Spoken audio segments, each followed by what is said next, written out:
മെത്രാൻകായലിലെ നെൽകൃഷിക്കെതിരെ ശക്തമായ നീക്കങ്ങളായിരുന്നു ഭൂമാഫിയ ആദ്യം മുതൽ നടത്തിയിരുന്നത്. വിളവെടുപ്പിന് പാകമായ നെല്ല് കൊയ്യാനാകാതെ നശിക്കുന്നുവെന്ന വ്യാജപ്രചരണം അഴിച്ചുവിട്ട് കർഷകരെ പ്രതിസന്ധിയിലാക്കുകയാണ് പുതിയ പദ്ധതി. വരും വർഷങ്ങളിലും പാടശേഖരത്ത് കൃഷിയിറക്കുന്നത് തുടരുമെന്ന സർക്കാർ പ്രഖ്യാപനത്തിന് ശേഷമാണ് പുതിയ തന്ത്രം. എന്നാൽ ഇത്തരം പ്രചരണങ്ങളുടെ മുനയൊടിച്ചുകൊണ്ട് കൊയ്ത്ത് ഉപയോഗിച്ച് കർഷകർ വിളവെടുപ്പ് ഊർജിതമാക്കി.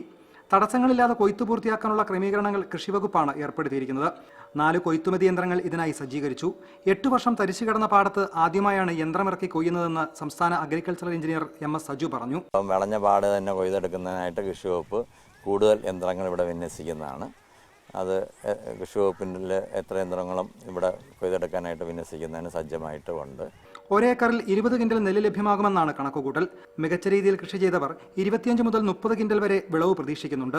കിൻഡലിന് 2250 രൂപ നിരക്കിൽ ഓയിൽ പാം ഇന്ത്യ ഏറ്റെടുക്കുന്ന നെല്ല് മെത്രാൻ ബ്രാൻഡ് എന്ന പേരിൽ തവിട് കളയാത്ത അരിയായി വിപണിയിലെത്തിക്കാനാണ് തീരുമാനം. റിപ്പോർട്ടർ, കോട്ടയം.